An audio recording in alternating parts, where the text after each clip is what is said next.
Bonjour à tous, je suis ravie de vous retrouver pour une nouvelle semaine d'actualité. Dans le journal de ce lundi 4 mai, retour sur ce week-end pour le moins pluvieux. En une journée, il est tombé l'équivalent d'un mois entier, voire le double d'une réalité quand on sait que les nuages ont commencé à quitter notre département en milieu d'après-midi dimanche. Comment trouver un emploi après 40 ans en Vendée? La fondation Agir contre l'exclusion tente donc d'aider ces personnes à la recherche d'un nouveau poste.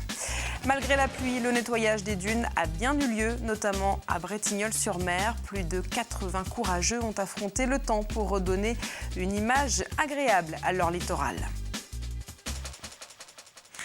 Dur week-end donc pour les Vendéens et les touristes qui espéraient profiter de ces 3 jours. Il a plu une bonne partie du week-end. D'après les chiffres de Météo France, en une journée, il est tombé l'équivalent d'un mois entier, voire le double, comme à la Motte-à-Char. Entre jeudi et samedi, la commune a enregistré plus de 104 mm, quand habituellement, elle comptabilise 56 mm en 30 jours. Vous le voyez, c'est donc le double d'un mois ordinaire. Ce n'était pas arrivé depuis 1950. À La Roche-sur-Yon, il est tombé 100 mm en 4 jours et entre 70 et 85 mm partout ailleurs. Est-il nécessaire de préciser qu'après la pluie vient le beau temps, puisqu'en effet, après 3 jours et demi de pluie, dimanche vers 15h, les nuages ont progressivement laissé la place à un ciel plus dégagé. Et même si le temps devrait rester instable toute la semaine, on sera loin du temps de ce week-end du 1er mai. Attention tout de même, cette nuit, des orages sont attendus. Des inondations pourraient donc survenir.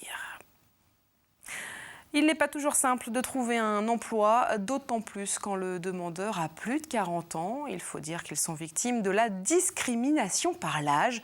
Dans le monde professionnel, on les appelle d'ailleurs les seniors. La fondation Agir contre l'exclusion leur vient donc en aide. L'objectif est de leur redonner confiance et de mettre en avant toutes les qualités acquises durant leur carrière. Samuel Grasset a d'ailleurs assisté à l'un des ateliers. Cette fois, il s'agissait de l'exercice de l'entretien d'embauche. Reportage.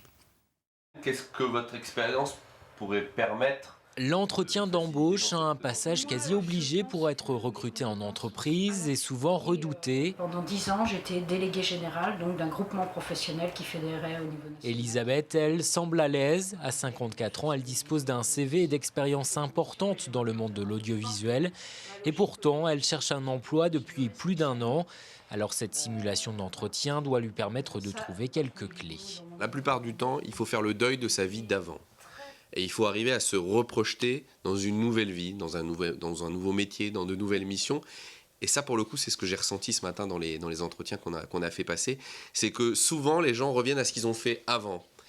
Et ce qu'un recruteur cherche, c'est évidemment l'expérience d'avant, mais c'est aussi la capacité à se projeter sur une nouvelle aventure professionnelle. Le dispositif Senior Academy accompagne régulièrement ces demandeurs d'emploi de plus de 45 ans, en proposant des ateliers autour du sommeil, des réseaux sociaux, autant d'occasions pour eux de se retrouver, d'échanger. Depuis 1 mois et demi, ce groupe d'une quinzaine de personnes a réussi à s'unir et à transformer leur détermination à retrouver un travail en une énergie collective. Moi, je trouve que c'est quand même extrêmement riche. Quand on est chômeur, on est souvent tout seul, face à son ordinateur, sa recherche d'emploi, maintenant tout se fait par Internet. Et là, c'est un lieu où on retrouve la parole, quoi. Où on peut échanger et on voit aussi l'immensité des compétences de tous les gens qui sont dans ce groupe et qui ont cette chance de participer à des ateliers qui permettent de retrouver aussi un peu de la confiance en soi. Ces seniors expriment aussi au sein du groupe leurs doutes, leurs frustrations, leur colère. Colère contre les entreprises qui leur restent fermées, contre le marché de l'emploi cloisonné, contre aussi ce mot senior qui les stigmatise à plus de 45 ans. On leur dit vous êtes trop vieux, vous avez trop d'expérience. Et donc petit à petit, ils en sont à se dire que la société n'est pas pour eux, la société ne prend pas en cause leur situation, leur âge, et qu'en fait, ils ont envie de donner. Depuis le lancement du dispositif, 3 personnes ont signé un CDI. À 11h à l'espace primaire. Les autres continuent à être suivis régulièrement par un parrain ou une marraine du monde de l'entreprise. puis là, par contre, moi, j'étais en... Un mot à présent sur ces 2 enfants retrouvés morts samedi dans la Sèvre à Mortagne-sur-Sèvre. Ils avaient 4 et 6 ans. Il pourrait s'agir d'un drame familial.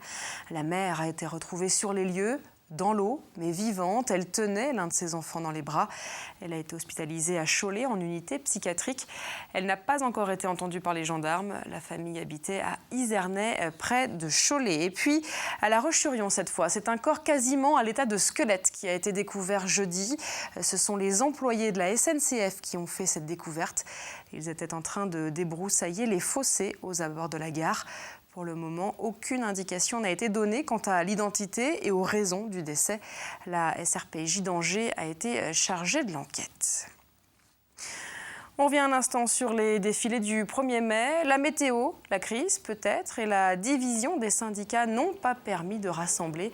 Comme partout ailleurs, le constat a été le même à La Roche-sur-Yon. Vous le voyez sur ces images. En 5 ans, les manifestants sont presque 4 fois moins à se réunir à l'occasion de la fête du travail. Une situation difficile pour les syndicats. On écoute d'ailleurs 2 représentants vendéens. Je ne sais pas si c'est plus difficile qu'avant. En tout cas, c'est difficile, oui, on ne le nie pas. Même si le 9 avril, c'était pas si mal que ça. On était pas loin de 800 place Napoléon-La Roche-sur-Yon. Donc oui, c'est difficile. Dans le même temps, ce qui est frustrant, c'est qu'on sait très bien que les salariés, les retraités, les précaires ont des choses à dire, expriment des choses quand on va à leur rencontre. Donc voilà, mais le problème qui nous est posé, c'est qu'on ne parvient pas à les mobiliser. Ces dernières années, nous avons connu des 1er mai qui ont été des grands succès. Ce le sera peut-être un peu moins en termes de participation cette année, mais nous ne regrettons pas chaque année de faire du 1er mai ce qu'il est dans son sens originel, à savoir une manifestation pour les revendications, pour les libertés en France et dans le monde. C'est la nouvelle présidente des maires. Anne-Marie Coulon a été élue jeudi soir. Elle remplace donc Yves Vinet, devenu le président du conseil départemental. Précisons qu'Anne-Marie Coulon est maire de Mouzeuil-Saint-Martin et conseillère départementale du canton de Luçon. Quand l'union fait la force, elle permet à des artisans de s'unir pour avancer ensemble. Ils sont 4 et viennent de créer l'atelier à Dompierre-sur-Yon. Le site a été présenté il y a quelques jours. Vous le voyez sur ces images. Alors concrètement, ces professionnels travailleront et accueilleront leurs clients sur place. L'une est couturière, l'autre peintre-créateur, la 3e tapissière décoratrice et le 4e est forgeron métallier d'art. 2 d'entre eux nous parlent de leur atelier. Nous étions 2 artisans à travailler sur ces lieux. Nous allons en accueillir 2 autres qui, eux, vont exposer leurs produits ici, mais travailleront toujours dans leur atelier respectif. C'est un lieu, du coup, où je pourrais faire venir mes clients et parler du projet et surtout fédérer des idées. C'est-à-dire, c'est aussi des créateurs, donc on va pouvoir échanger et je fais du sur-mesure. Ça me plaît beaucoup, mais je voudrais faire de la création, donc vraiment créer une ligne de mobilier.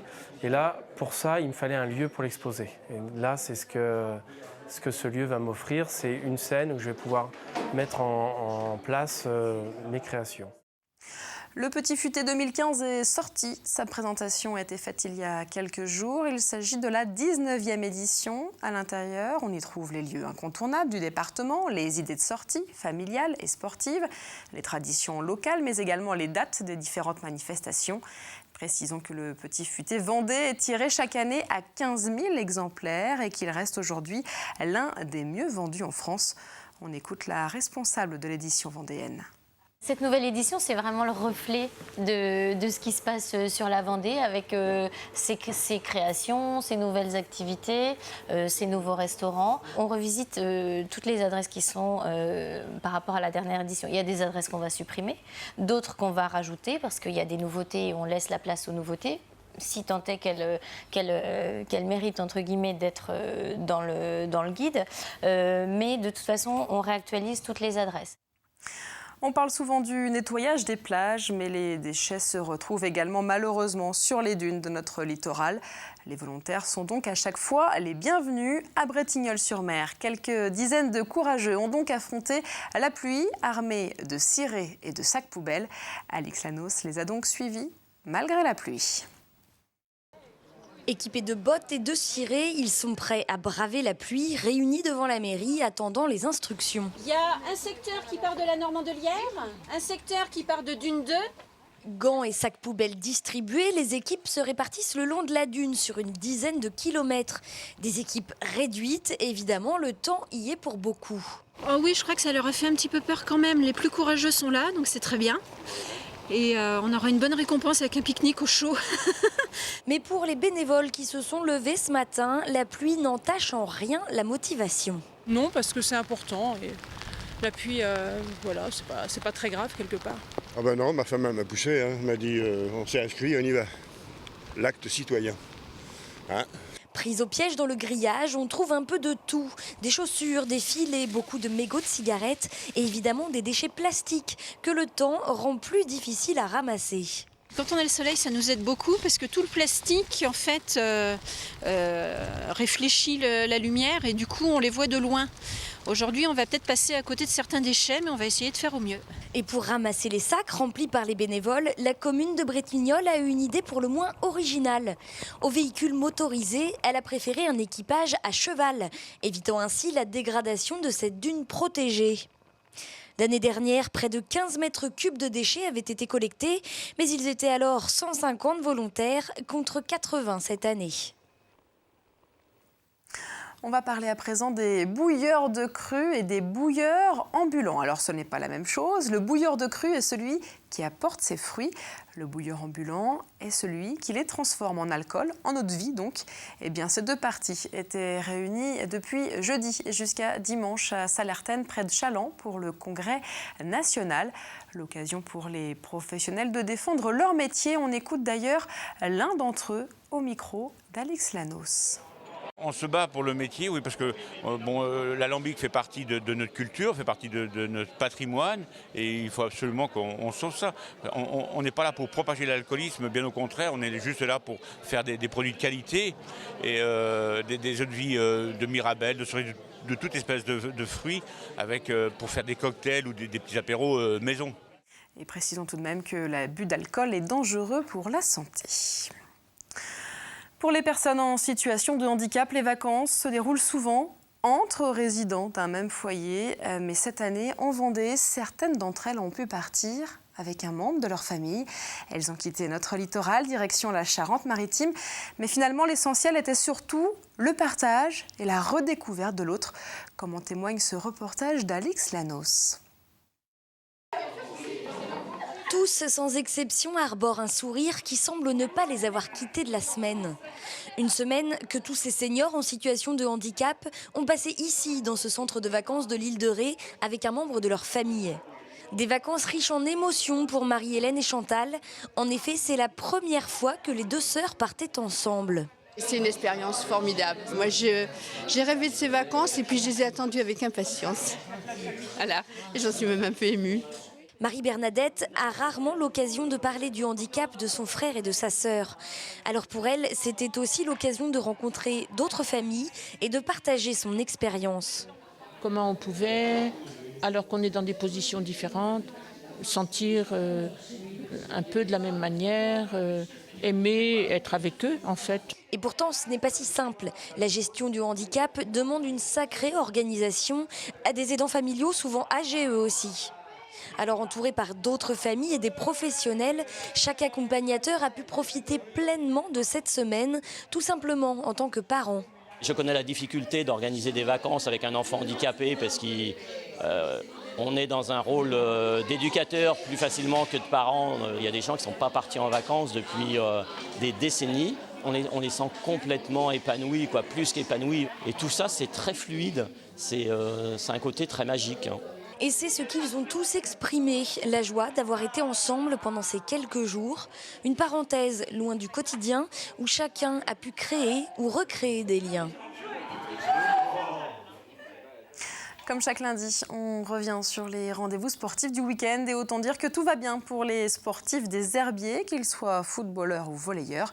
Et puis ce week-end, Mouilleron-le-Captif est à nouveau devenu la capitale du roller. On voit tout ça en images.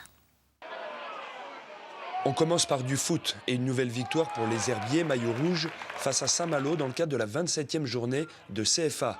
Le club herbretais, bien installé en haut de classement, est donc venu asseoir sa domination pour cette saison avec un premier but à la 24e minute par Mayoulou sur corner.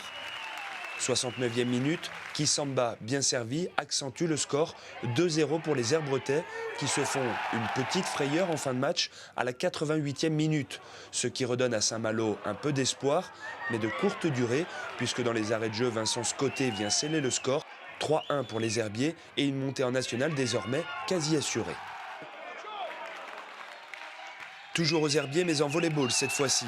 Fin de saison explosive pour les hommes de Mohamed Benani, short bleu, qui se sont logiquement imposés face à Saint-Louis-Neuweg à domicile dans le cadre des play-offs, après avoir échoué la semaine passée face à Saint-Brieuc. Les Spartiates s'imposent 3-7-0 et concluent cette saison élite de la plus belle manière qui soit. Aujourd'hui, je suis un coach comblé, quoi. C'est la culture club, la culture gagne. C'est jamais facile. On passe par des moments très difficiles. Mais il y a beaucoup de respect entre nous, il y a beaucoup de respect entre les joueurs, il y a beaucoup de talent, il y a beaucoup de qualité humaine et c'est l'ensemble de tout ça qui donne des résultats pareils.